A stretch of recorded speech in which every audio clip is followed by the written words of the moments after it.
آواز بلند درود پڑھ دیجئے محمد و آل محمد۔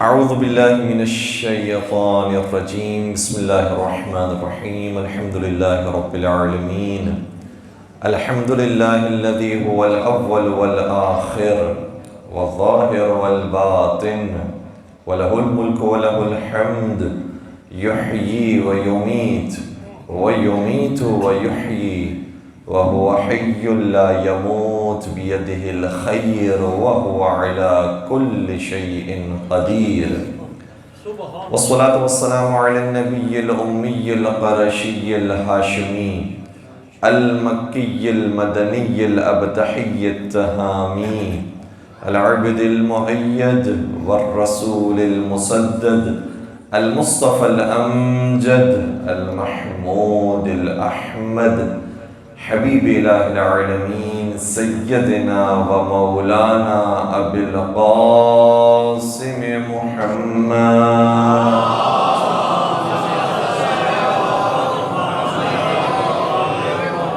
وعلى أهل بيته الطيبين الطاهرين المعصومين المظلومين الذين ذهب الله عنهم الرجس وطهرهم تطهيرا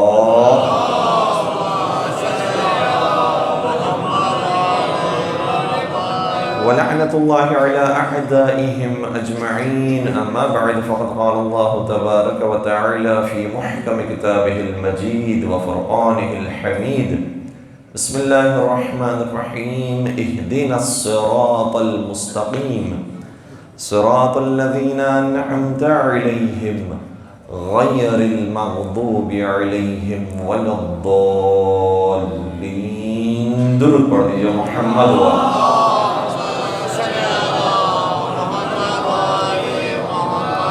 عزیزان گرامی قدر، ہماری آج کی چوتھی گفتگو ہے اور عنوان سخن ہے صحابہ اور فاطمہ قرآن کریم کی نگاہ میں۔ اور کل تک کی گفتگو میں آپ کی خدمت میں عرض کرنے کی کوشش کی کہ اگر مال دنیا آئے تو سیدہ کائنات کا کیا تصور ہے اور صحابہ کرام کا کیا خیال ہے۔ آج کی گفتگو بھی ہم آیہ کریمہ سے شروع کریں گے کہ سیدہ کائنات کے بارے میں قرآن کی جو مختلف آیات نازل ہوئی ہیں، عمومی طور پر ہمارے بچے بھی جانتے ہیں کہ کون کون سی آیات ہیں، لیکن اس کے علاوہ بھی بہت بڑی تعداد ایسی ہے کہ جس سے ہمارے نوجوان واقف نہیں ہیں۔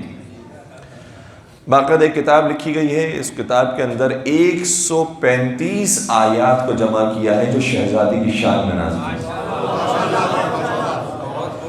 اور جمع کرنے والے نے بھی اس لیے 135 آیتوں کو لکھا ہے، ورنہ آیات اور بھی تھیں، لیکن اس نے اس کے اوپر ایک قصد اور اس کا جو غرض موجود تھا وہ بھی بیان کیا ہے کہ چونکہ فاطمہ کا عدد بھی 135 ہے، لہٰذا میں نے خواہش کی کہ اتنی ہی آیات اس کتاب میں جمع کروں کہ جو شہزادی کے عدد کے مطابق بھی ہو، تو وہ آیات بھی 135 ہیں۔ اور اگر ان آیات کو ہم مختلف حصوں میں تقسیم کریں تاکہ یاد کرنا اور ذہن نشین کرنا آسان ہو، تو شہزادی کونین کے بارے میں کچھ آیات وہ ہیں جس میں شہزادی بھی شریک ہیں اور پنجتن پاک بھی شریک ہیں، جیسے آیہ مباہلہ ہے، پنجتن پاک کے اندر شہزادی کونین بھی موجود ہیں، پنجتن پاک کی شان میں نازل ہوئی ہے، اس میں شہزادی کونین بھی، آیہ تطہیر اس میں ہے، آیہ مودت اس میں ہے۔ کچھ آیات ایسی ہیں کہ جس میں شہزادی کونین شریک ہیں اپنی شریک حیات اور اپنے رفیق حیات حضرت امیر کائنات علی ابن ابی طالب علیہ السلام کے ساتھ۔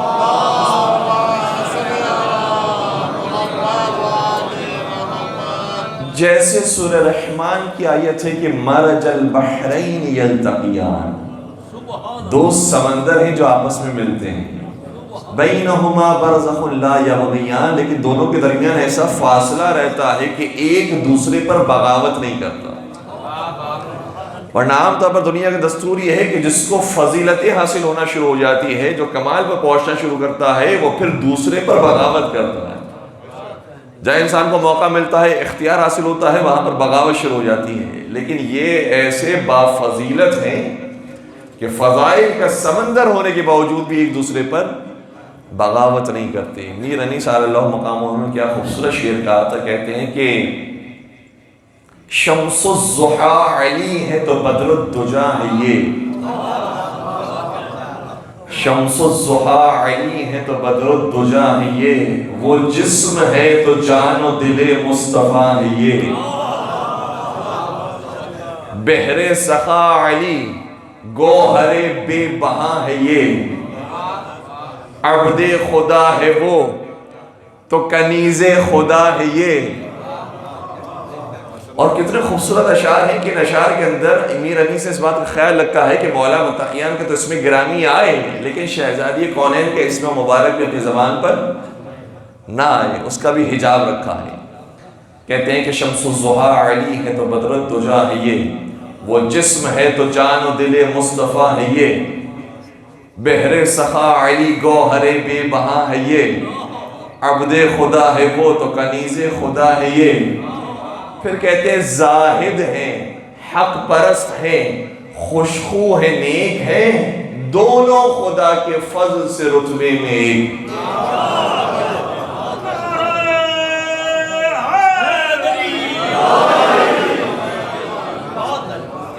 کیا خوبصورت شاعری ہے. تو یہ شاعری وہ ہے کہ جو قرآن کی آیات کے مطابق ہے کہ دو سمندر ہیں جو آپس میں ملتے ہیں لیکن اس کے باوجود ایک دوسرے پر بغاوت نہیں کرتی. تو کچھ آیات وہ ہیں کہ جس میں شہزادی کونین شریک ہے مولا متقیان کے ساتھ, اور کچھ آیات ایسی ہیں کہ جو مخصوص ہیں شہزادی کونین کے لیے, جیسے اِنَّا أَعْطَيْنَاكَ الْكَوْثَرَ, اے حبیب ہم نے آپ کو کوثر عطا کیا ہے. اور کچھ آیات وہ ہیں جس میں شہزادی کونین شریک ہیں جناب مریم سلام اللہ علیہا کے ساتھ. جس طریقے سے قرآن کریم نے کہا ہے کہ قالت الملائکۃ یا مریم ان اللہ اصطفاکی وطہرکی واصطفاکی علی نساء العالمین.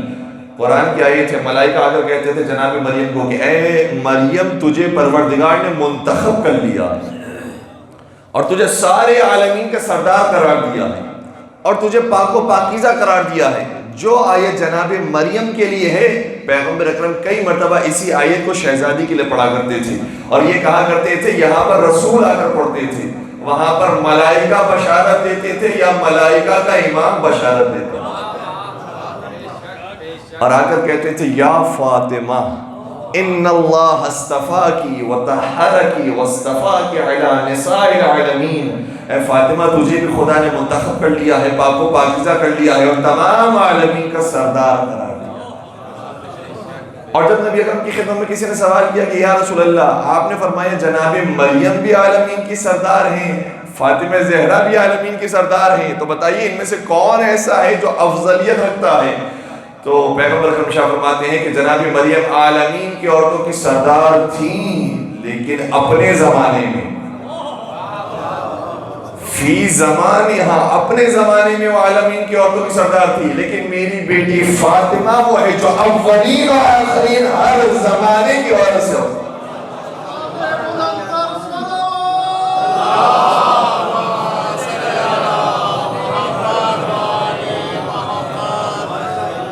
اور سیدہ کائنات تو سیدہ کائنات, ان کی ذات مبارک کا کیا کہنا ہے.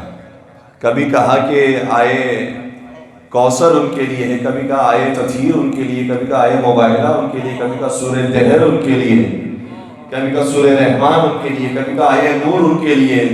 گھرانہ سیدہ تو گھرانے سیدہ, سیدہ سے جو کوئی چیز منسوب ہو جاتی تھی اس چیز کا ذکر بھی خدا نے قرآن کریم میں. اہل بیت اطہار السلام اپنے مقام پر ذات رکھتے ہیں, شخصیت ہے ان کی, لیکن وہ اہل بیت جس گھر میں رہتے ہیں اس گھر کا ذکر بھی خدا نے قرآن میں کیا. اور خدا فرماتا ہے کہ فی بیوت اذن اللہ ان ترفع ویذکر فیہ اسمہ, پروردگار نے کچھ گھر ایسے رکھے ہیں جس نے اجازت دی ہے کہ اس کا نام بلندی کے ساتھ لیا ہے اور اس گھر کو رفعت عطا کی جائے. وہ گھر کون سے گھر ہیں؟ کسی نے آ کر سوال کر لیا, اور ایک بہت بزرگ شخصیت ہے جنہوں نے آ کر سوال کیا, یعنی بزرگوں میں سب سے بزرگ انہوں نے آ کے سوال کیا کہ یا رسول اللہ وہ کون سے گھر ہیں جس میں خدا نے اجازت دی ہے کہ وہاں پر خدا کا ذکر کیا جائے؟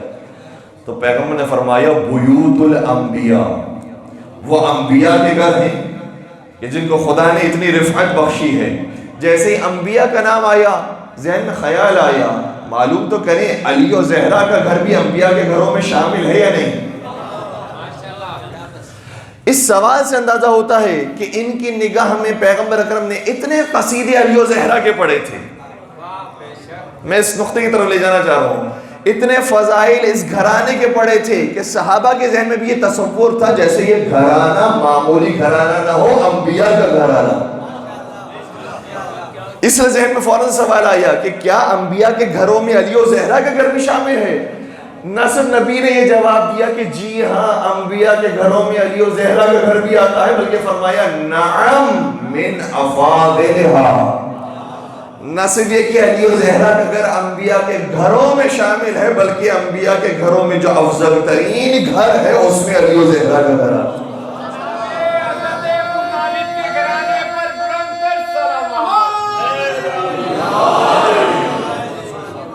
اب لوگ ہم سے سوال نہ کریں کہ کیوں یہ انبیاء سے ملاتے ہیں، بھائی ہم نے انبیاء سے نہیں ملایا، خود پیغمبر نے وہ فضائل بیان کیے ہیں کہ صحابہ کے ذہن میں شک و شبہات پیدا ہونا شروع ہو گئے، اور جب صحابہ نے سوال کیا تو نبی نے بھی تائید کی، ہاں ان کے گھر صرف نبیوں میں نہیں ہے، نبیوں کے افضل ترین گھروں میں۔ اور مجھے پھر یہ جملہ کہنے دیجئے کہ جس طریقے سے صحابہ کے ذہن میں گھروں کو دیکھ کر سوال آیا کہ کیا یہ بھی نبیوں کی طرح ہے، اسی طریقے سے مباہلہ کے میدان میں عیسائیوں نے جب پنجتن پاک کو دیکھا تو کہنے لگے وہ چہرے دیکھ رہے ہیں کہ جیسے عیسیٰ ابن مریم کے تھے اور مریم بنت عمران کے تھے، یہ نبیوں کے چہرے والے آ گئے اور یہ دیکھ رہے ہیں کہ اگر انہوں نے دعا کی تو ہم سب تباہ برباد ہو جائیں گے، اس لیے ان سے رائے فرار اختیار کرو اور جزیہ دے کر ان کو اپنے سے دور کر دو۔ تو اس کا مطلب یہ ہوا کہ اگر عیسائی میدان میں دیکھیں تو انہیں نبی سمجھتے ہیں اور صحابہ گھر میں دیکھیں تو انہیں نبی مانتے ہیں۔ یہ وہ ہستیاں ہیں۔ اور پھر جو روایات ہیں وہ اپنے مقام پر، اور ایک روایت میں ضرور پیش کرنے کی کوشش کروں گا۔ امام فخر الدین رازی نے جب آئے مباہلہ لکھی ہے تو آئے مباہلہ کے ذیل میں اس نقطے کو بیان کیا ہے کہ بعض لوگوں کو یہ اعتراض ہوتا ہے کہ علی کا اتنا احترام کیوں، علی کو بعض لوگ کیوں انبیاء پر بھی مقدم کرتے ہیں؟ کہا کہ میں اس کا جواب دیتا ہوں۔ امام فخر الدین رازی تفسیر کبیر کے اندر آیا مباہلہ کے ذیل کے اندر یہ والی روایت بیان کر رہے ہیں کہ جو لوگ یہ کہتے ہیں کہ علی کو باقی انبیاء پر کیا فضیلت ہے یا نہیں ہے، کہ نبی نے یہ حدیث شاہ فرمائی، میرے پاس بھی موجود ہے، دیگر کتابوں کے اندر بھی لکھی ہے، اور اس موقع پر انہوں نے یہ حدیث لکھی کہ نبی نے فرمایا تھا من اراد ان یرا آدم فی علمہ وَنُوحًا فِي طَاعَتِهِ وَإِبْرَاهِيمَ فِي خَلَّتِهِ وَمُوسَى فِي هَيْبَتِهِ وَعِيسَى فِي صَفَّتِهِ فَلْيَنْظُرْ إِلَىٰ عَلِيِّ بْنِ أَبِي طَالِبٍ۔ جو چاہتا ہے کہ آدم علیہ السلام کی زیارت کرے، نوح علیہ السلام کی زیارت کرے، ابراہیم علیہ السلام کی زیارت کرے، موسیٰ علیہ السلام کی زیارت کرے، عیسیٰ علیہ السلام کی زیارت کرے، ان تمام انبیاء کی زیارت ایک جگہ پر کرنا چاہے، وہ صرف علی کی زیارت کرنے سب کی زیارت کرے۔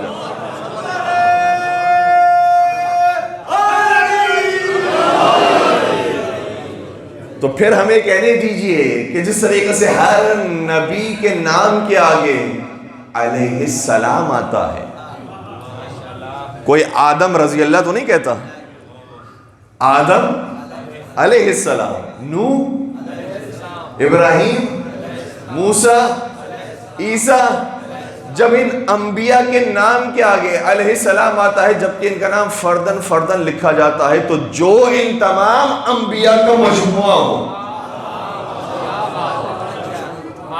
جب اس کا نام لکھا جائے گا تو کیسے ہو سکتا ہے کہ اس کے نام کے آگے رضی اللہ لکھا جائے؟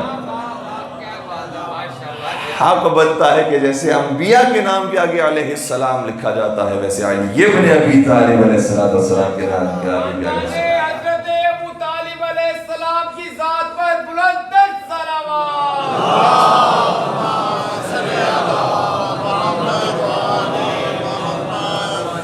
اب سوال یہ پیدا ہوتا ہے کہ جب صحابہ کرام بھی جانتے تھے کہ ان کا مقام مرتبہ اتنا زیادہ ہے کہ یہ انبیاء کے درجے پر ہیں، تو کیسے ہو سکتا ہے کہ صحابہ اتنی بڑی جرت کریں؟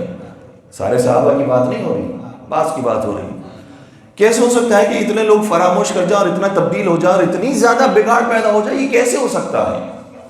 میں آپ کی خدمت میں قرآن ہی سے جواب دے رہا ہوں۔ سورہ آل عمران سورہ نمبر 3 آیت نمبر 144، یہ ذہن میں رکھیے گا، یہ بہت قیمتی آیت ہے۔ جس طریقے سے آیت تطہیر ہمیں یاد ہے، آیت مباہلہ ہمیں یاد ہے، آیت کوثر ہمیں یاد ہے، اسی طریقے سے یہ آیت بھی ہمیں حفظ ہونی چاہیے۔ سورہ آل عمران آیت نمبر 144 ارشاد ہوتا ہے وما محمد الا رسول، محمد کچھ نہیں ہے سوائے رسول کے۔ یہ بھی کتنا خوبصورت جملہ ہے، گویا کہنا چاہ رہے ہیں محمد اپنی ذاتی حیثیت میں کبھی کوئی کام نہیں کرتے ہیں، الہی منصب کے اندر رہ کر کام کرتے ہیں۔ یعنی مجھے کہنے دیجئے کہ الہی منصب کے اندر اگر رہ کر کام کرتے ہیں تو اپنی بیٹی کے لیے بھی کھڑے ہو رہے ہوں تو باپ کھڑا نہیں ہو رہا۔ یہ کائنات کا رسول ہے جو کھڑا ہو رہا ہے، اور جس طرح سے بیٹی کے لیے کھڑا ہوتا ہے تو رسول کھڑا ہوتا ہے، محمد کھڑے نہیں ہوتے۔ اسی طریقے سے اگر کسی کو اپنے کندھے پر اٹھا دے تو محمد نے علی کو نہیں اٹھایا ہے، نبی نے اپنے وسیع کو اٹھایا۔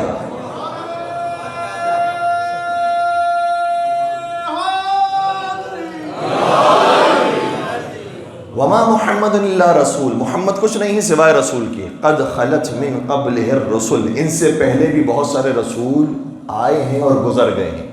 اب توجہ رکھیے گا، اب حساس ہوتا ہے۔ افإن مات او قتل انقلبتم علی اعقابکم، اگر اس رسول کو موت آ گئی، یا موت تبھی موت نہیں آئی ہے بلکہ اسے شہید کر دیا گیا ہے، یعنی حالات ایسے ہیں کہ جس کی طرف خود قرآن نے اشارہ کیا ہے کہ ہو سکتا ہے بعض لوگ اس رسول کو شہید کریں، ہو سکتا ہے کہ اس کی وفات ہو سکتا ہے کہ اس کی شہادت ہو۔ اب اگر شہادت بھی ہو جاتی ہے تو انقلبتم علی اعقابکم، تو کیا تم جو رسول کے گرد جمع ہو کیا دوبارہ سے زمانے جاہلیت کی طرف لوٹ جاؤ گے؟ جو لوگ یہ کہتے ہیں تو تصور نہیں ہو سکتا، صحابہ کرام اتنی قربانیوں کے ساتھ جب ایمان قبول کر لیا ہے تو کیسے ہو سکتا ہے کہ دوبارہ سے یہ مرتد کی طرف چلے جائے؟ یہ تو ہو نہیں سکتا۔ قرآن کہہ رہا ہے ہو سکتا ہے۔ میرے گھر کی کتاب نہیں، اللہ کی کتاب ہے۔ انقلبتم علی اعقابکم، تم پلٹ جاؤ گے اپنے پرانے دین کے اوپر۔ وَمَن يَنْقَلِبْ عَلَىٰ عَقِبَيْهِ فَلَن يَضُرَّ اللَّهَ شَيْئًا، اور اگر تم میں سے کوئی پلٹ گیا تو اللہ کا کوئی نقصان نہیں کرے گا، تم اپنا ہی نقصان کرو گے۔ وَسَيَجْزِي اللَّهُ الشَّاكِرِينَ، اور پروردگار شکر گزار بندوں کو جزا دینے والا ہے۔ اس کا مطلب یہ ہوا کہ اس آیت نے ہمیں ایک سگنل دے دیا کہ ہاں امکان تو موجود ہے کہ جو نبی کی گرد بھی موجود ہیں وہ بھی ہو سکتا ہے کہ اپنے پرانے دین کی طرف، ایک امکان موجود ہے۔ دوسری آیت آپ کی خدمت بیان کر رہا ہوں۔ دیکھیں انسان ایسا ہے کہ کبھی بھی وہ موقع پاتا ہے تو موقع پانے کے بعد وہ کبھی بھی تبدیل ہو سکتا ہے۔ یہ جملہ بڑا مشہور ہے کہ شریف تو وہ ہے کہ جس کو موقع نہیں ملا، ٹھیک ہے؟ تو موقع ملنے کے بعد بہت سارے لوگ ایسے ہوتے ہیں کہ جو بڑے عابد زاہد ہوتے ہیں لیکن موقع ملتے ہی تبدیل ہو جاتے ہیں، اور اس کی مثال بھی قرآن کریم کے اندر موجود ہے۔ برسیس عابد کی مثال بھی ہے، بہت بڑا عابد، مستجاب الدعوات، لیکن جہاں ایک گناہ ہوا وہاں اپنے زمانے کے نبی کا بھی منکر ہو گیا۔ بلعام باعور، اس کی مثال بھی موجود ہے۔ اس لیے ہم سے کہا گیا ہے ہم نمازوں کے اندر یہ دعا کریں، ربنا لا تزغ قلوبنا بعد اذ هديتنا وهب لنا من لدنك رحمة انك انت الوهاب، پروردگار ہدایت دینے کے بعد ہمیں گمراہی کے راستے کی طرف نہ ڈالنا۔ اس کا مطلب یہ ہوا کہ انسان ہدایت پانے کے بعد بھی گمراہ ہو سکتا ہے، اس لیے ہم سے کہا کہ دعا کرتے رہو۔ تو بلعام باعور کی مثال موجود ہے، برسیس عابد کی مثال موجود ہے، اور سب سے بڑی مثال جناب حضرت شیطان کی ہے۔ 6000 سال کا نمازی، 6 سال 60 سال 600 سال 6000 سال کی عبادت کرنے والا، اتنا عبادت گزار، اور اتنی عبادتیں کرنے کے بعد اس کی کیفیت یہ ہو گئی تھی کہ معلم الملائکہ قرار پایا تھا۔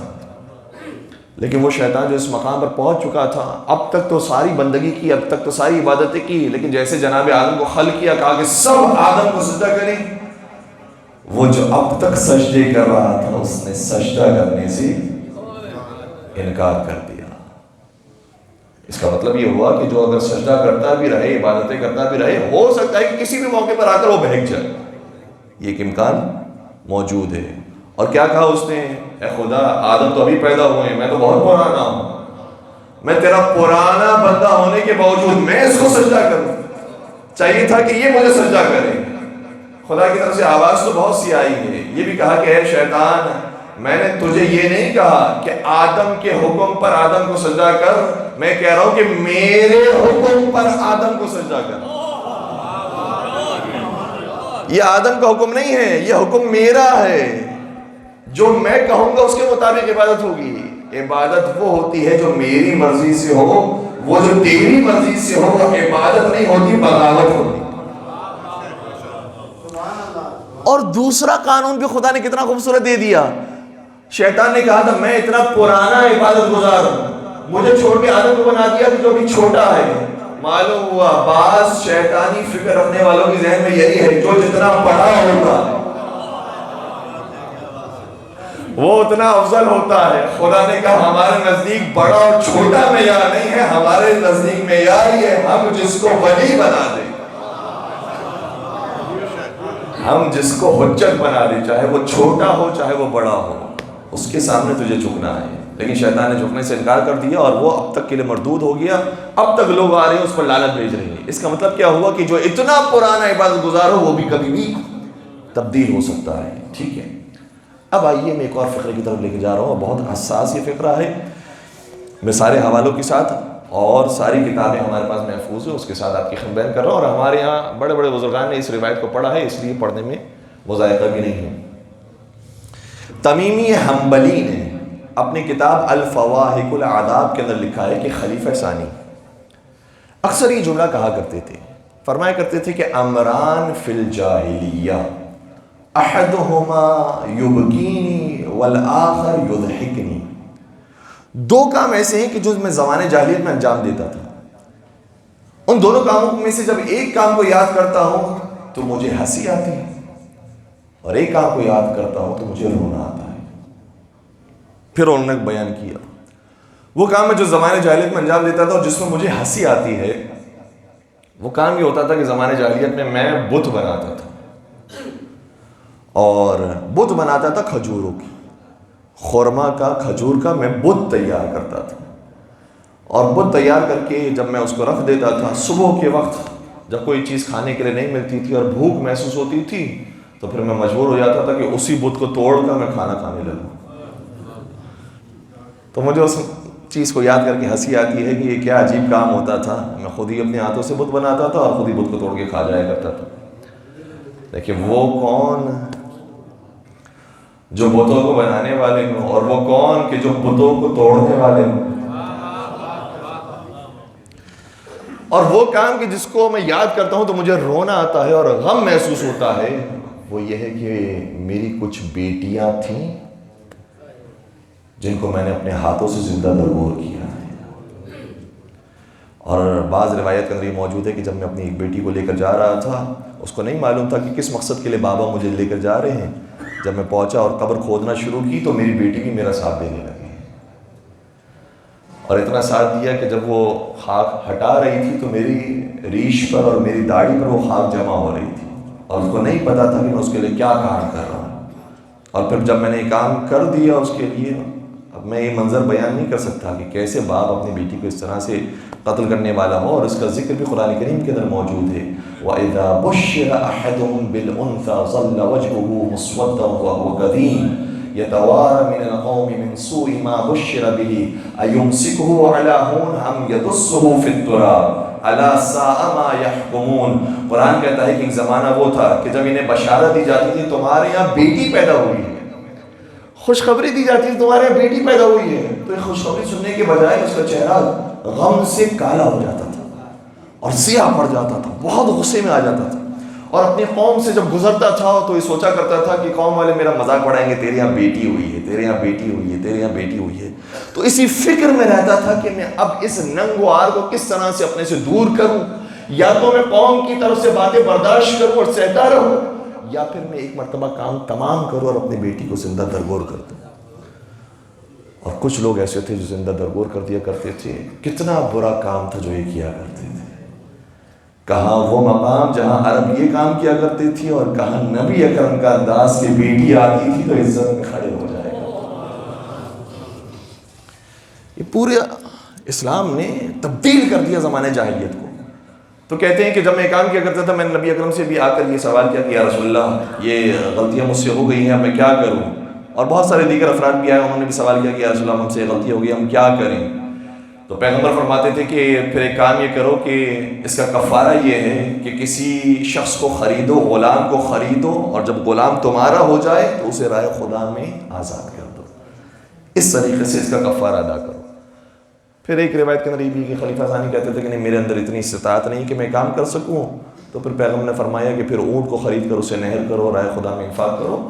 پھر باقی تفصیلات ہیں، لیکن ذہن میں یہ رہے کہ یہ کام پہلے تک ہوا کرتا تھا. اس لیے اب ہم جب یہ جاننے کی کوشش کرتے ہیں کہ کیا پیغمبر کے بعد زمانہ تبدیل ہوا یا نہیں ہوا، تو پھر ہمارے لیے سمجھنا بہت آسان ہو جاتا ہے کہ زمانہ کبھی بھی کسی بھی وقت تبدیل ہو سکتا ہے، یہ مشکل نہیں ہے. اور پھر پیغمبر نے بھی فرمایا تھا کہ میرے بعد کیا کیا کچھ ہونے والا ہے. میں درخواست کروں گا اپنے نوجوانوں سے جا کر سرچ کیجیے گا اس لفظ کو، چاہے صحیح بخاری ہو، صحیح مسلم ہو، مسند احمد بن حنبل ہو، موطا مالک ہو، ہر کتاب میں اس لفظ کو امپورٹنٹ بہت لفظ ہے یہ، اس لفظ کو سرچ کیجیے گا. پیغمبر نے بہت دفعہ فرمایا ہے من بعدی، میرے بعد یہ ہوگا، میرے بعد یہ بھی ہوگا، میرے بعد یہ بھی ہوگا، میرے بعد یہ بھی ہوگا. اس لفظ کو سرچ کریں گے تو اندازہ ہوگا کہ پیغمبر کے زمانے میں جو نہیں ہوتا تھا پیغمبر نے فرمایا میرے بعد یہ ہوگا. اس میں بہت ساری باتیں ہیں. اس میں سے ایک چیز یہ ہے کہ جو پیغمبر نے فرمایا کہ قیامت کے جب میں دیکھوں گا کہ میرے اصحاب جا رہے ہیں جہنم کے راستے کی طرف، اور مجھے بتایا جائے گا کہ یہ کون ہے، کہا جائے گا یہ آپ کے اصحاب ہیں، تو پیغمبر یہ فرمائیں گے کہ کیسے ہو سکتا ہے میرے اصحاب ہوں. پھر وہاں سے آواز غیبی آئے گی سحقا سحقا، بربادی ہو بربادی ہو ان لوگوں کے لیے جو پیغمبر کے ساتھ ہونے کے باوجود بھی پیغمبر کی تعلیمات کو بھول گئے. من غیر بعدی، جنہوں نے دین کو تبدیل کر دیا میرے بعد. اور توجہ ہو تو میں ایک نقطے کی طرف لے جانا چاہ رہا ہوں. جہاں پیغمبر نے فرمایا تھا میرے بعد یہ ہوگا، میرے بعد یہ ہوگا، میرے بعد یہ ہوگا، تو پیغمبر نے ساتھ ساتھ یہ بھی فرمایا تھا جو بچنا چاہتا ہے ہلاکت سے وہ میرے بعد کیا کرے. تو پیغمبر نے فرمایا انی تارکم فیکم الثقلین، کتاب اللہ و عترتی اہل بیتی، میں تمہارے درمیان دو گراں قدر چیزیں چھوڑ کر جا رہا ہوں، ایک اللہ کی کتاب، دوسری میرے اہل بیت. پھر آگے کیا فرمایا؟ فرمایا ما ان تمسکتم بہما لن تزلوا بعدی ابدا، جو ان دونوں سے متمسک رہے گا وہ میرے بعد کبھی گمراہ ہو ہی نہیں سکتا. تین تاکیدات ہیں اس جملے کے اندر. لن کا لفظ خود استعمال ہوتا ہے عربی زبان میں تاکید کے لیے، کبھی ایسا ہو ہی نہیں سکتا کہ وہ گمراہ ہو. پھر بعدی کا لفظ استعمال ہوا، پھر ابدا کا لفظ استعمال ہوا، ابداً کبھی بھی یہ کام نہیں ہو سکتا کہ میرے بعد گمراہ ہو. یعنی اگر کسی نے اہل بیت اور قرآن کو تھام لیا اور ساتھ ساتھ لے کر چلتا رہا، قرآن ناطق کو قرآن صامت کے ساتھ ملایا، قرآن صامت کی آیتوں کو قرآن ناطق کے اندر تلاش کیا، ان دونوں کو ساتھ ساتھ لے کر چلا، 100% نہیں 300% گارنٹی نبی دے کر جا رہے کبھی گمراہ نہیں ہوگا.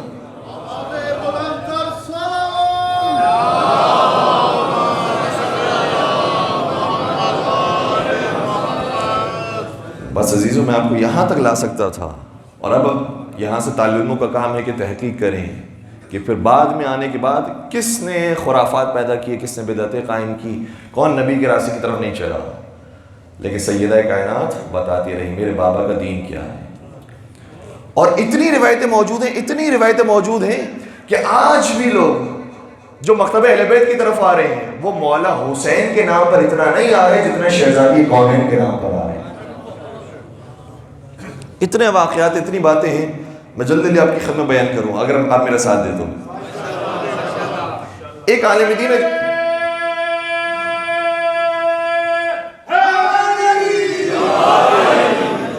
ایک عالم دین انہوں نے باقاعدہ کتاب لکھی. کتاب کا عنوان اتنا پیارا ہے، بنور فاطمہ اہتدیت، فاطمہ زہرا کے نور کی وجہ سے میں ہدایت پا گیا.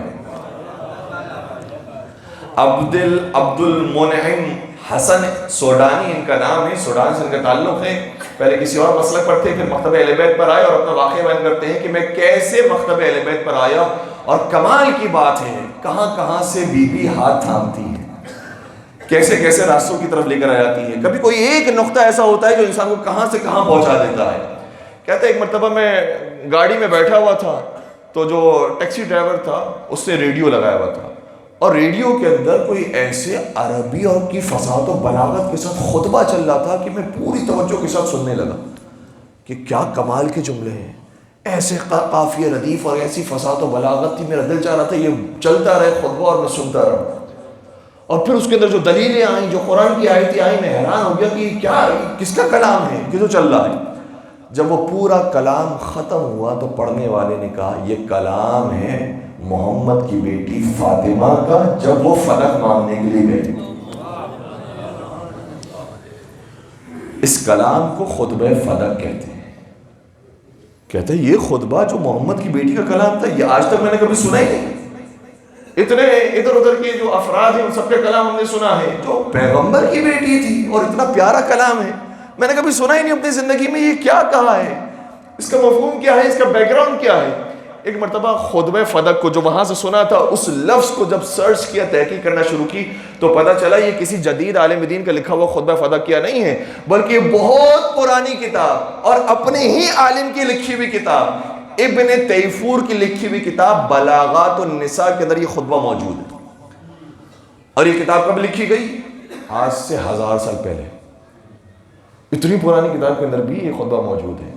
اور وہ خطبہ کیسے پتہ چلا کہ یہ شیعہ عالم دین کی لکھی ہوئی کتاب نہیں ہے؟ اس لیے پتہ چلا کیونکہ اسی کتاب کے اندر انہوں نے جناب عائشہ کا خطبہ بھی لکھا ہے، فلاں کا خطبہ بھی لکھا ہے، فلاں کا خطبہ بھی لکھا ہے، جس سے پتہ چل جاتا ہے کہ ان کا مکتب کیا تھا، ان کا مذہب کیا تھا. اور انہوں نے ساتھ ساتھ جناب سیدہ کونین کا بھی خطبہ لکھا.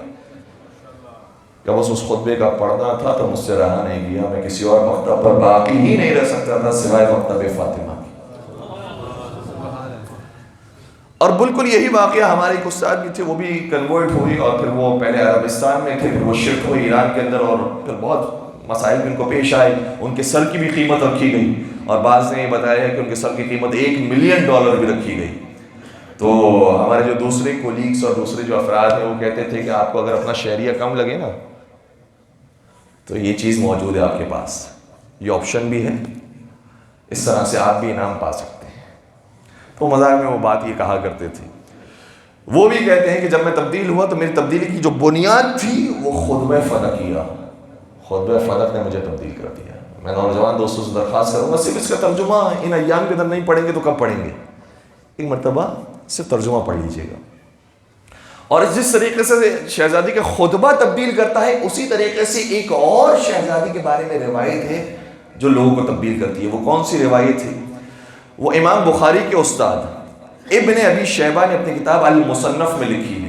یعنی یہ بھی 1000 سال پہلے کے عالم دین، بلکہ سمجھ لیجئے کہ 1100-1200 سال پہلے کے عالم دین. ابن ابی شیبہ نے اپنی کتاب المصنف کے اندر یہ روایت لکھی ہے کہ جب پیغمبر اس دنیا سے چلے گئے تو کون کون تھا جو در سیدہ پر آئی اور دھمکی دیتا تھا. اور اس نے باقاعدہ قسم کھا کر کہا وَإِيمُ اللَّهِ ما ذالک بمعنی ان احرقہم، یہ چیز مجھے منع نہیں کرے گی کہ میں اس گھر کو نہ جلاؤں، کہ تو محمد کی بیٹی ہے، یہ تیرا مقام، یہ تیرا مقام، یہ چیز مجھے روکے گی نہیں. میں خدا کی قسم کھا کر کہتا ہوں میں اس گھر کو آگ لگا دوں گا. جب کہتا ہے میں نے یہ روایت دیکھی میں تو سمجھ رہا تھا کہ یہ شیعوں کی گھڑی ہوئی باتیں ہیں، یہ تو ذاکرین کی پھیلائی ہوئی باتیں ہیں، یہ بس رونے کے بہانے تلاش کرتے ہیں کہ کسی بھی طریقے سے مظلومیت پیدا کی جائے. جب میں نے اپنی کتاب میں دیکھا کہ یہ واقعہ ہوا ہے میں حیران ہو گیا. اور وہاں سے جب میری تحقیق آگے بڑھی تو پھر میں نے دیکھا تاریخ طبری کے اندر بھی یہی واقعہ ہے، انساب الاشراف بلازوری کے اندر بھی یہی واقعہ ہے، العقد الفرید کے اندر بھی یہی واقعہ ہے، مصنف عبد الرزاق کے اندر بھی یہی واقعہ ہے. اور یہ واقعہ تو اتنا زیادہ عام ہے یہ ہم تک کسی نے پہنچا ہی نہیں. حسن بن فرحان مالکی یہ کہتے ہیں کہ وہاں سے میں تبدیل ہوا اور میں جان گیا کہ جو مکتب اہل بیت ہے وہی سچا. کہاں سے کہاں کا سفر ہوتا ہے. اور پھر اسی طریقے سے ایک دبئی کے عالم دین، ایک دبئی کا عام شخص، ایک امیر انسان تھا، وہ بھی تبدیل ہوا. اس نے اپنے گھر میں مجلسوں کا سلسلہ شروع کیا. گھر اس کا ماشاءاللہ سے بہت بڑا تھا، مجالس ہوتی تھی، عشرے ہوتے تھے. جب محرم کا پہلا عشرہ ہوا تو اس نے ایک مولانا کو، ایک علامہ کو بلایا اور کہا کہ آپ ہمارے یہاں جب عشرہ پڑھیں، محرم کا پہلا عشرہ پڑھیں تو مصائب پڑھیں تو سیدہ کائنات کے پڑھیے گا، حضرت زہرا کے پڑھیے گا. اچھا، جب پہلا دن آیا، انہوں نے ظاہر سی بات ہے کہ مدینہ سے روانگی ہے، اس کے مصائب پڑھے، کربلا احمد کے مصائب پڑھے. وہ بار بار آ کر درخواست کرتا تھا، میں آپ سے کہہ رہا ہوں مجھے حضرت زہرا کے مصائب سننے، آپ بی بی سیدہ کے مصائب پڑھیں. اب وہ عالم ان کو بار بار سمجھاتے تھے کہ بھائی ان ایام میں مولا حسین کا ذکر ہوتا ہے، شہدائے کربلا کا ذکر ہوتا ہے، وہ ایام کچھ اور ہیں کہ جس میں شہزادی کونین کا ذکر ہوتا ہے. یہ بار بار آ کے ریکویسٹ کرتے تھے، میں التماس کرتا ہوں آپ میری خاطر ایک مرتبہ شہزادی کونین کا بھی ذکر کیجیے. جب اتنا التماس کیا تو ایک مرتبہ بیٹھنے کا موقع ملا کہ اس کے ساتھ بیٹھ کر گپ شپ کی جائے. تو کہا کہ بھائی آپ اتنا کیوں کہتے ہیں مجھے کہ بھائی جناب سیدہ کے مصائب پڑھے، جناب سیدہ، آپ لگتا ہے کہ نئے نئے شیعہ ہوئے ہیں، آپ کو پتہ ہی نہیں ہے کہ ان ایام میں کن کے مصائب ہوتے ہیں. تو کہا کہ آپ صحیح پہچان لیں، میں نیا مکتب اہل بیت کا چاہنے والا بنا ہوں، لیکن سنیں تو صحیح میں کیوں آپ سے درخواست کرتا ہوں. آج میں آپ کو اپنی کہانی سناتا ہوں. میں دبئی کا رہنے والا تھا، بہت امیر آدمی، بہت پیسے والا تھا. خدا نے مجھے ایک چاند سی بیٹی دی، اتنی پیاری تھی، اتنی پیاری تھی. اور باپ کو تو بیٹی تو ویسے ہی عزیز ہوتی ہے. اور کہا وہ بیٹی تو مجھے ایسی ملی تھی کہ ہر ایک اس بیٹی کی تعریف کرتا تھا. کیا تجھے چاند کا ٹکڑا ملا ہے، کتنی پیاری بیٹی ہے، کتنی حسین ہے، کتنا اچھا ہنستی ہے، کتنا اچھا بولتی ہے. باپ کو تو ویسی محبت ہوتی. کہتا جب میں آفس بھی جاتا تھا نا تو وہاں پر بھی میں اس کو فون کرتا تھا. کہتا تھا مجھے اس کی آواز سناؤ، مجھے اس سے باتیں کرنی ہیں، اتنی پیاری بولتی ہے. یہ ہمارا روٹین بن گیا تھا. گھر میں بھی میں اس کو ساتھ میں لے کر بیٹھتا تھا. جب میں اپنے کام سے جاتا تھا تب بھی میں اس کو فون کرتا تھا، باتیں سنتا رہتا تھا. ایک دن اچانک فون آیا اور فون پر میری بیوی نے کہا تو جلدی سے گھر پر آ گیا، بیٹی کی طبیعت بہت خراب ہے. اب میرے پیروں تلے زمین نکل گئی ہے. میں نے کہا کیا ہوا؟ کہا کہ ایک سکہ اس کے حلق میں چلا گیا ہے، وہ نکل نہیں رہا، جلدی سے آ جائے. دوڑتا ہوا گاڑی پہنچاتا ہوا اپنے گھر پہ پہنچا. بیٹی کو دیکھا تو بیٹی تڑپ رہی ہے. اس سے تو رہا نہیں گیا کہ میں کروں تو کیا کروں. پہلے جس طرح سے عام انسان کرتا ہے کہ پیچھے سے ہاتھ مارا، نکالنے کی کوشش کی، نکل نہیں رہا تھا. اس کے بعد بہت کوشش کی، وہ بیٹی چلا رہی ہے، چیخ رہی ہے، اس سے برداشت نہیں ہو رہا. اٹھایا فوراً سے اس کو ڈاکٹر کے پاس لے کر گیا. ڈاکٹر کے پاس لے کر گیا. ڈاکٹر نے جو طریقہ اختیار کیا، انسٹرومنٹ استعمال کیا، اس کے بعد سکہ مزید اندر چلا گیا. یہ تو معاملہ خراب ہو رہا ہے، یہ میں کیا کروں؟ کہا کہ آپ کسی اور جگہ پر نہیں جائیں، یہاں پر کوئی بھی اس کا صحیح علاج نہیں کر سکتا. اگر آپ کو اس کا علاج کروانا ہے اور ابھی ابھی آپ کو ایکشن لینا پڑے گا تو فرانس میں ایک جگہ ہے جہاں پر اس کو آپریٹ ہوتا ہے. لیکن آپ فرانس کیسے جائیں گے؟ اس نے کہا الحمدللہ خدا نے مجھے پیسہ بہت دیا ہے. فوراً سے اپنا جیٹ، طیارہ، اپنا ذاتی طیارہ رکھا ہوا تھا، اس کو تیار کیا، فوراً اس میں سوار ہوا، فوراً دبئی سے فرانس پہنچا اور جس ڈاکٹر کا بتایا تھا وہاں پر پہنچا، اس ہاسپٹل میں شام کو گیا.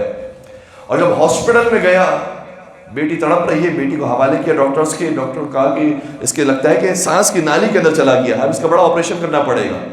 ڈاکٹر نے کہا فکر نہیں کریں، ہم یہ اس کا کام کر دیں گے. جب ڈاکٹر اندر لے کر گئے، کچھ دیر کے بعد واپس آئے، کہنے لگے بس دعا کرو کہ تمہاری بیٹی بچ جائے.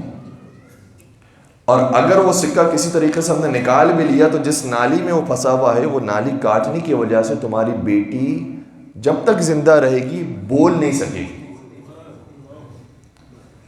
کہ آنکھوں سے آنسو کا سمندر جاری ہوا اور جیسے میری دنیا ختم ہو گئی. دیوار سے ٹیک لگا کے بیٹھ گیا. کسی نرس نے آ کر کہا کہ حضرت عیسیٰ سے توسل اختیار کرو، کیونکہ کرسچنس تھے، انہوں نے کہا کہ حضرت عیسیٰ کو یاد کرو. ایک مرتبہ دنیا تاریک ہو گئی، دیوار سے ٹیک لگا کے بیٹھ گیا. اچانک خیال آیا رسول خدا کا. کہنے لگا یا رسول اللہ، ایک آپ کی بیٹی فاطمہ تھی جو آپ کو بڑی عزیز تھی، آپ کو بڑی پیاری لگتی تھی، آپ بڑے اس کے لاڈ اٹھاتے تھے، بہت پیار کرتے تھے. ایک میری یہ بیٹی. یا رسول اللہ، اگر آپ نے میری بیٹی کو شفا دے دی، میں آج سے قسم کھاتا ہوں میں آپ کی بیٹی کا ماننے والا بنوں گا. کہتا ابھی میں دل کے اندر یہ باتیں کہہ رہا تھا، مجھے یقین تھا کہ کچھ ہونے والا نہیں ہے، لیکن میں درد دل کر رہا تھا اپنے پیغمبر سے، اپنے رسول کو یاد کر رہا تھا، یا رسول اللہ ہم یہ سنتے ہیں کہ آپ کی بیٹی پر ظلم ڈھایا گیا، ہم یہ سنتے ہیں کہ آپ کی بیٹی کو مارا گیا. یہ سنتے سنتے یہ ساری باتیں کرتے کرتے اچانک سے ڈاکٹر باہر آیا، کہا خوشخبری ہو تیرے لیے، سکہ آسانی سے باہر آ گیا. لگتا ہے عیسیٰ نے تیری دعا قبول کر لی.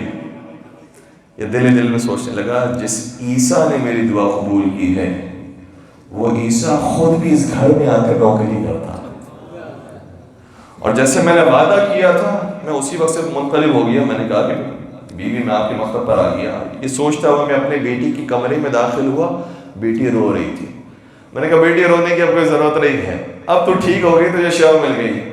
بیٹی کہنے لگی میں اس کو تھوڑی رو رہی ہوں، میں تو اس کو رو رہی ہوں کہ میں مرنے کے قریب ہو گئی تھی اور مجھے یقین ہو گیا تھا بس میری اب سانسیں ٹوٹ جائیں گی. اتنے میں دیکھا کہ ایک بیوی تشریف لائی، انہوں نے مجھے سہارا دے کر بٹھایا اور ایک ہاتھ مارا، یہ سکہ میرے منہ سے باہر آ گیا.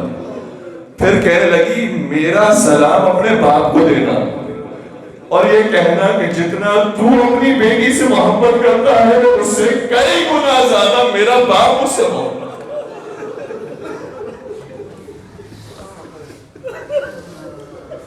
اجرکم علی اللہ.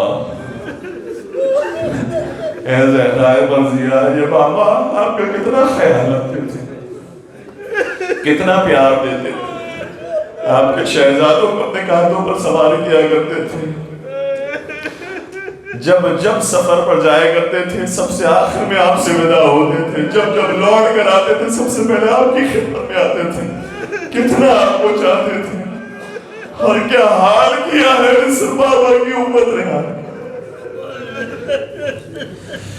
اچھا ڈر مجھے تو سمجھ میں نہیں آتا میں بات کہاں سے بیوی کی شروع کروں، کہاں پر ختم کروں. اس بیوی کے مسائل بہت زیادہ ہیں، کہاں سے بات شروع کروں. مجھے امام صادق کو وہ جملہ یاد آتا ہے. امام صادق شاہ فرماتے ہیں کہ صحیح ہے کربلا کا ظلم ہمارے لیے سب سے عظیم ظلم تھا، لیکن یاد رکھو کربلا کے ظلم کا آغاز کہاں سے ہوا ہے.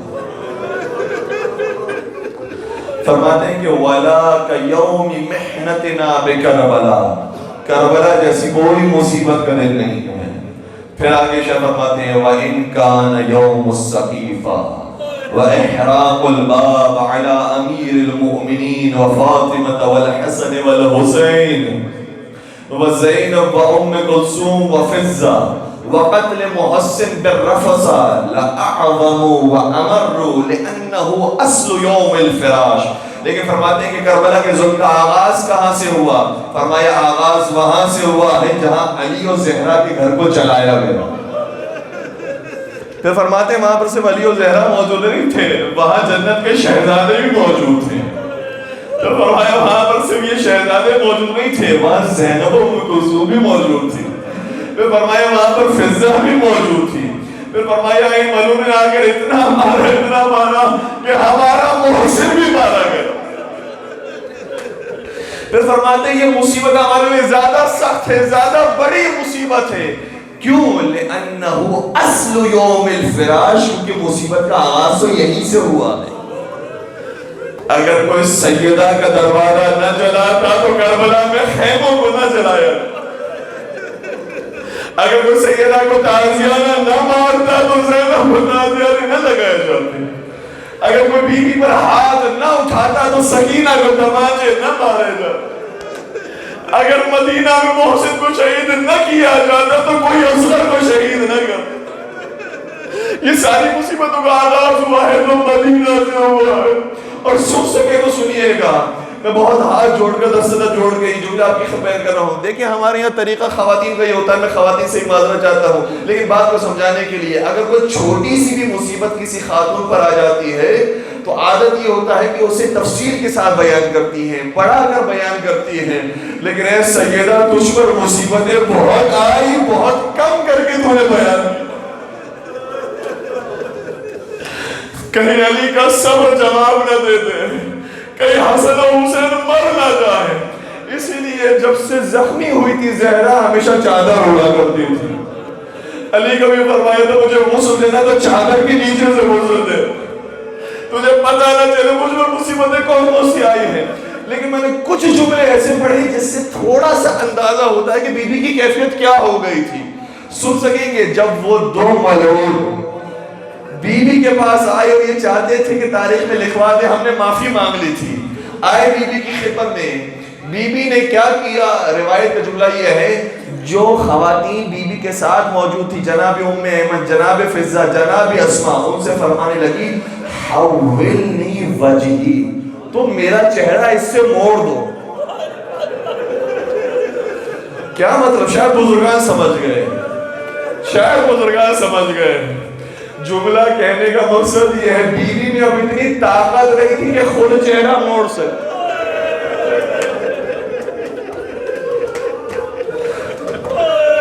اتنا ظلم ہو کیا، اب بیوی میں طاقت رہی کہ خود سے چہرہ موڑے.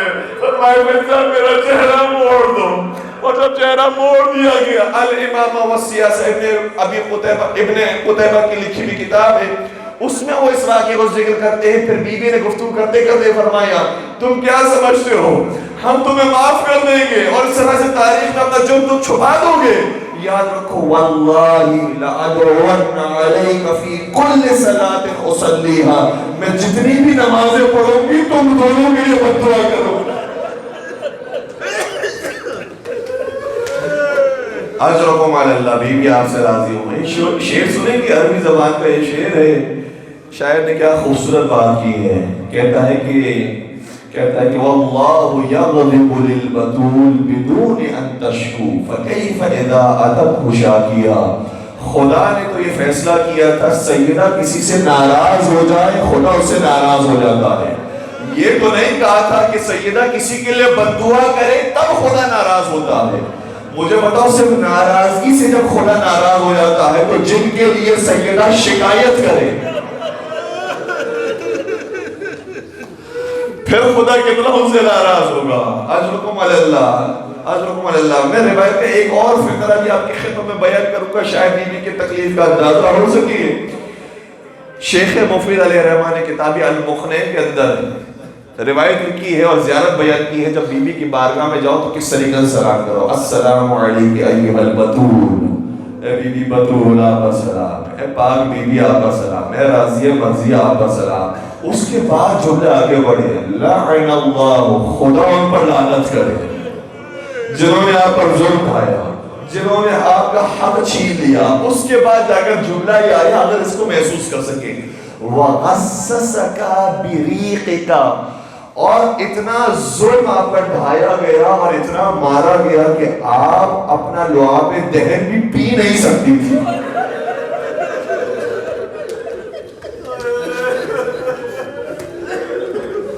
اجرکم علی اللہ، اجرکم علی اللہ. مائیں ہمارے ساتھ موجود ہیں، مائیں میری باتیں سن رہی ہوں گی. میں ماں کے ایک فطرت سے استفادہ کرتے ہوئے آپ کی خدمت میں جملہ عرض کرنا چاہتا ہوں. جب ماں اپنے چھوٹے چھوٹے بچوں کو دیکھتی ہے اور ماں کے ساتھ کوئی حادثہ پیش آ جاتا ہے یا کوئی بیماری پیدا ہو جاتی ہے، وہ کیا دعا کرتی ہے؟ مالک سے دعائیں کرتی ہے، مالک مجھے اتنی زندگی دے دے یہ چھوٹے چھوٹے بچے بڑے ہو جائیں، یہ اپنے پیروں پر چلنے کے قابل ہو جائیں، یہ مستقیم ہو جائے، یہ مستقل ہو جائے. مالک مجھے اتنی زندگی دے، میں تھوڑی سی پرورش کر لوں، یہ بچے بڑے ہو جائیں، پھر میں سکون کے ساتھ مر جاؤں. زہرا اپنے چھوٹے چھوٹے بچوں کو دیکھ کر یہ دعا نہیں کرتی مالک مجھے زندگی چاہیے. بی بی یہ دعا کرتی تھی الہی وفقنی الموت سریعا، پروردگار مجھے جلدی اٹھا دے.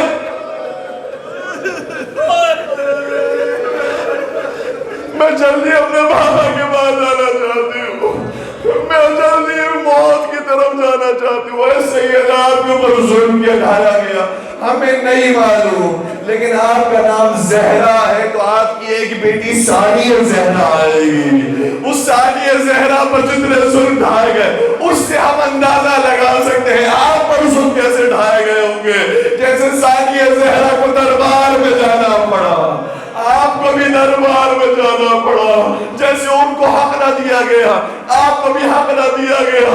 جیسے انہیں تازیانے مارے گئے آپ کو بھی تازیانے مارے گئے. جیسے ان کو تماچے لگے آپ کو بھی تماچے لگے. لیکن بس فرق اتنا تھا، جب آپ گئی تھی تو کم از کم صحابیوں کے مجمع میں گئی تھی. بیٹی جائے گی تو شاہ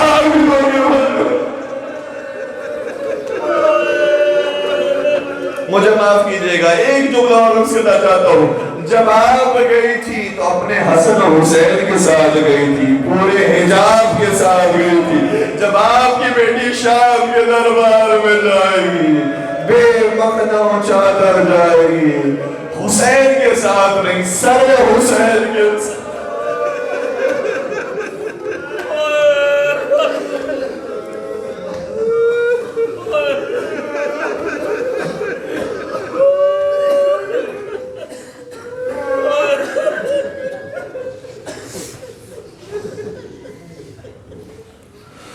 ألا ولعنة الله على القوم الظالمين وسيعلم الذين ظلموا أي منقلب ينقلبون۔ پالنے والے ہمارے اس قلیل سے توسط اپنی بارگاہ میں قبول فرما۔ پروردگار ان کو نگاہ آنکھوں سے جو آنسو جاری ہوئی، انہیں گریہ توبہ نصیب فرما، اسے گریہ معرفت عطا فرما، ان آنسو کو رومال سیدہ کونین میں جگہ نصیب فرما۔ ہم سب کو ان آنسو کے صدقے میں کربلا مولا کی زیارت سے مشرف فرما، جنت البقیع کی زیارت نصیب فرما، چاردہ معصومین کی زیارت عطا فرما۔ پالنے والے ان آنسو کے صدقے میں جو جو اپنی جائے شرعی حاجات لے کر آئے ان تمام کی حاجات کو پورا فرما۔ پالنے والے بے اولاد مومنین کو پاک سیدہ کی پاک اولاد کا واسطہ ہے، اولاد صالحہ نصیب فرما۔ صاحبان اولاد کو اپنی اولاد کی بہترین تربیت کرنے کی توفیق عطا فرما۔ جو رزق کی پریشانی میں مبتلا ان کے لیے رزق حلال عطا فرما، جو رزق حلال میں مالوں کے رزق میں برکت وسعت و کثرت نصیب فرما۔ پالنے والے قرآن اور اہل بیت کے تعامل سے ہمیشہ متمسک رہنے کی توفیق عطا فرما۔ وارث قرآن کے ساتھ قریب ہونے کی توفیق عطا فرما، قرآن اور اہل بیت کی تعلیمات پر عمل پیرا ہونے کی توفیق عطا فرما۔ پروردگار بے جرم اسیروں کو رہائی نصیب فرما، مغروزین کے قرض کو غیب سے ادا فرما۔ اس عذاب خانے کی اور تمام عذاب خانوں کی حفاظت فرما، تمام مقامات مقدسہ کی حفاظت فرما، مساجد کی حفاظت فرما، علماء کرام کا سایہ سروں پر قائم و دائم فرما، اور تمام مظالم سے انتقام کے لیے اپنی آخری حجت امام عصر و زمان کے ظہور میں تعجیل فرما۔ ہمیں ان کے اعوان انصار شفیع محبین شمال فرما۔ ربنا تقبل منا انك انت السميع العليم وتب علينا انك انت التواب الرحيم برحمتك يا ارحم الراحمين۔